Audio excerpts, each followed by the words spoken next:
ನೋಡಿ, ಕೋರ್ಟ್ ಆದೇಶವನ್ನ ಸರ್ಕಾರ ಗೌರವಿಸಬೇಕು.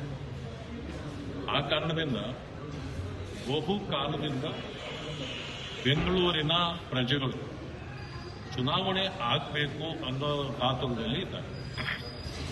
ಆದರೆ ಕಾಂಗ್ರೆಸ್ ಸರ್ಕಾರಕ್ಕೆ ಹಲವು ಕಂಟಕಗಳಿದೆ.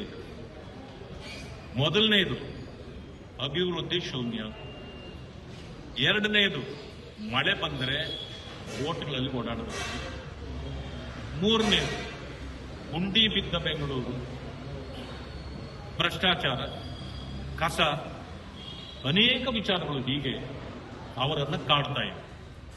ಆ ಕಾರಣದಿಂದ ಇವು ಏನು ಮಾಡಿದ್ರು ಸರ್ಕಾರ ಅಂದ್ರೆ, ನಾವು ಯಾವುದೇ ಕಾರಣಕ್ಕೆ ಬೆಂಗಳೂರಿನಲ್ಲಿ ಚುನಾವಣೆ ಮಾಡಿ ನಮ್ಮ ಪಕ್ಷ ಗೆಲ್ಲಲಿಕ್ಕೆ ಸಾಧ್ಯ ಇಲ್ಲ.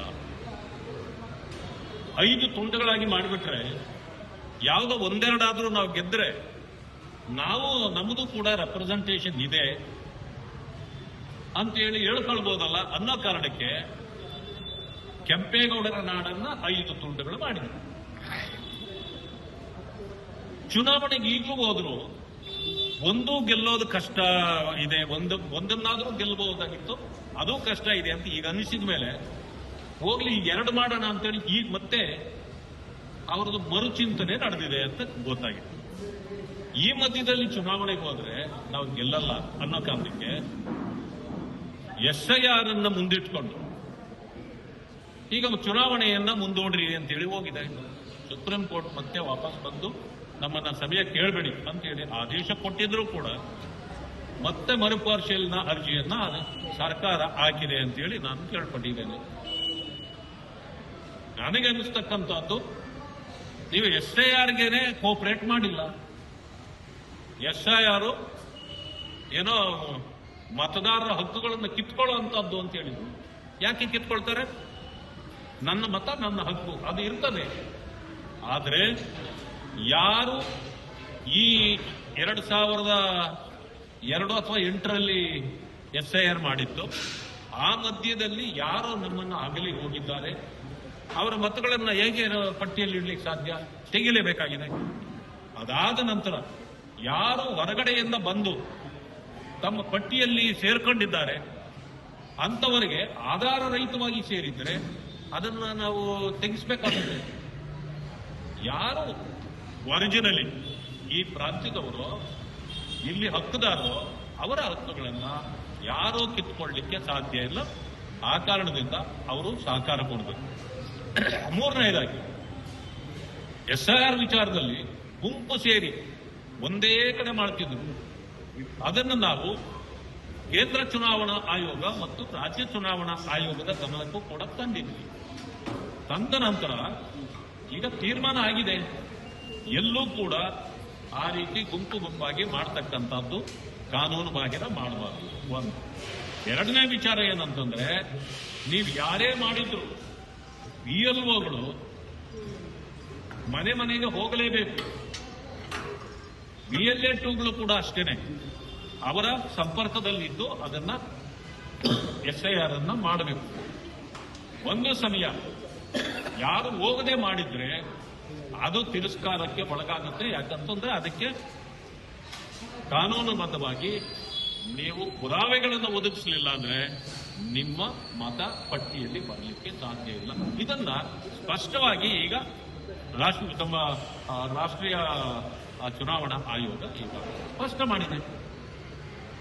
ಆ ಕಾರಣದಿಂದ ನೀವು ಚುನಾವಣೆಗಳನ್ನು ಮುಂದೂಡ್ತಕ್ಕಂಥದ್ದು ಇದು ಸೋಲಿನ ಭೀತಿಯಿಂದಲೇ ಹೊತ್ತು ಬೇರೇನು ಕಾರಣ ಇರಲಿಕ್ಕೆ ಇಲ್ಲ ಅಂತಕ್ಕಂಥದ್ದು ನನ್ನ ಅಭಿಪ್ರಾಯ. ಯಾವ ರೀತಿ ಡೆವಲಪ್ಮೆಂಟ್ ಚರ್ಚೆ ವಿಷಯ ಅಲ್ಲ, ಅದು ಕೆಲಸ ಮಾಡಿ ತೋರಿಸ್ತಕ್ಕಂಥದ್ದು. 3 ವರ್ಷ ಏನ್ ನಿದ್ದೆ ಮಾಡ್ತಿದ್ರ?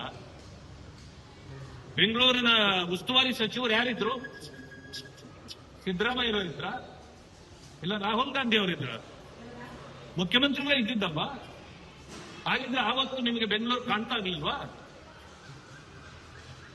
ನಾಟಕ ಮಾಡೋದು ನಾಟಕ ಕಂಪನಿನ ಬಸ್ ಸ್ವಲ್ಪ ಬದಿಗಿಟ್ಟು ಬಿಡಿ.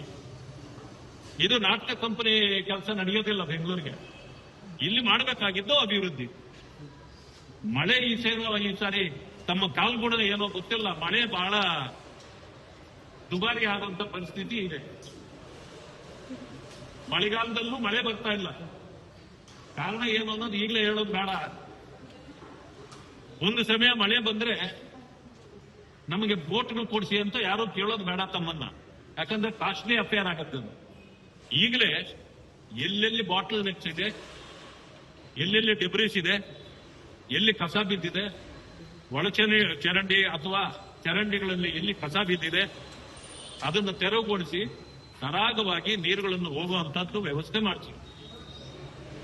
ಈಗಾಗಲೇ ನಾನು ನೋಡಿದ್ದೇನೆ, ಬಹಳ ಕಡೆ ರಸ್ತೆ ಗುಂಡಿಗಳು ಬಿದ್ದುಬಿಟ್ಟಿದೆ.